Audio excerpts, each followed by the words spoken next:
একটি ছোট্ট নদী ঘেঁষা গ্রাম। গ্রামের নাম কাশীপুর। নদীর তীরে গাছপালা ঘেরা শান্ত পরিবেশ। এই গ্রামের মূল জীবিকা মৎস্য শিকার এবং মাছ বিক্রি। গ্রামের কেন্দ্রস্থলে একটিমাত্র বাজার, যেখানে প্রতিদিন সকাল থেকে দুপুর পর্যন্ত হাট বসে। মাঝবয়সী এক লোক, নাম তার রামু। রামু একজন দক্ষ মাছ বিক্রেতা। গ্রামে তাকে সবাই মাছওয়ালা রামু বলেই চেনে। রামু প্রতিদিন সকালে নদীতে জাল ফেলে মাছ ধরে আর সেগুলো বিক্রি করতে নিয়ে আসে হাটে। তার গলায় এক ধরনের মিষ্টি সুর আছে, যা দিয়ে সে ক্রেতাদের আকর্ষণ করে। একদিন রামু খুব ভোরে নদীতে গেল মাছ ধরতে। সেদিন নদীর জল ছিল শান্ত, আর আকাশে ছিল মেঘের মেলা। রামু তার পুরনো নৌকাটা নিয়ে মাঝ নদীতে গিয়ে জাল ফেলল। নদীর জল এতটা স্বচ্ছ ছিল যে জলের তলায় মাছগুলোকে স্পষ্ট দেখা যাচ্ছিল। কিছুক্ষণ অপেক্ষার পর হঠাৎ জাল ভারী হয়ে গেল। রামু বুঝল, মাছ ধরেছে। সে জালটা সাবধানে টেনে তুলল।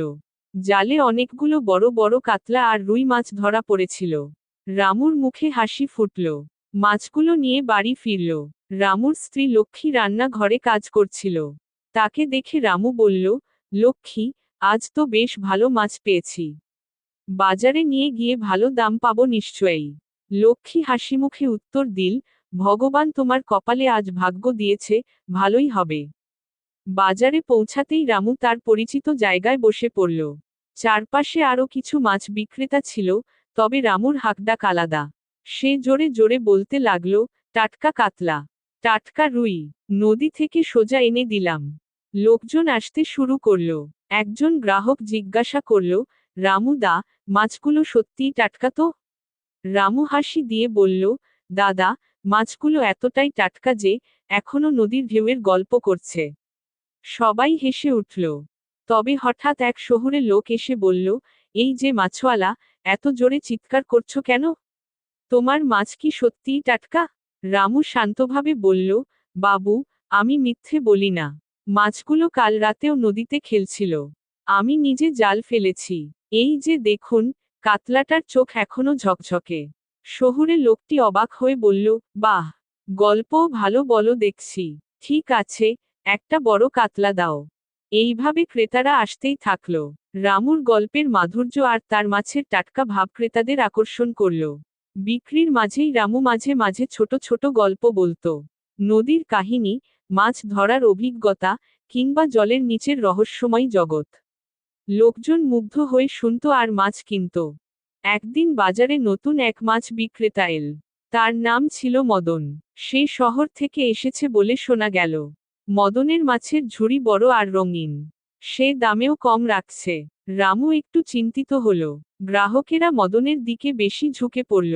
রামু দেখল, মদন মাছ বিক্রি করতে গিয়ে বড় বড় কথা বলছে, কিন্তু মাছগুলো মোটেও টাটকা নয়। রামু বুঝল, এভাবে হলে তার মাছ বিক্রি বন্ধ হয়ে যাবে।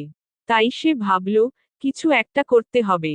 সে তার কাতলা মাছটা তুলে বলল, এই যে, এই কাতলাটা কাল নদীতে নাচানাচি করছিল। আর এই রুইটা, এটা তো নদীর রাজা। জল কাটার গল্প করছে এখনো। লোকজন মদনের মাছ ছেড়ে আবার রামুর কাছে ফিরতে লাগল। মদন রেগে গিয়ে বলল, তোর গল্প দিয়ে কতদিন চলবে? শহরের মাছের সাথে লড়াই করা সহজ নয়। রামু হেসে বলল, গল্প তো শুধু গল্প নয়, এটা বিশ্বাসের কথাও। আমার গ্রাহকেরা জানে, আমি যা বলি তা সত্য। এইভাবেই রামু তার বুদ্ধি আর সততার মাধ্যমে মদনের সঙ্গে প্রতিযোগিতা করে। কিছুদিন পর মদন হাল ছেড়ে দিল এবং শহরে ফিরে গেল। রামু আবারও তার পুরনো জায়গা দখল করল। গ্রামবাসীরা জানত, রামু শুধু মাছ বিক্রি করে না, সে গল্পের জাদুতেও মুগ্ধ করে। দিন যায়, মাস যায়, রামুর গল্প আর মাছ বিক্রি একই রকম থাকে। মানুষ তাকে শুধু মাছওয়ালা নয়, গল্পওয়ালা রামু বলেও ডাকতে শুরু করে। রামু জানত, মাছের টাটকাতা যেমন জরুরি, তেমনি মানুষের মনে আনন্দ দেওয়াও গুরুত্বপূর্ণ। এইভাবেই কাশীপুরের বাজারে রামুর মাছ আর গল্পের জাদু অটুট থাকে।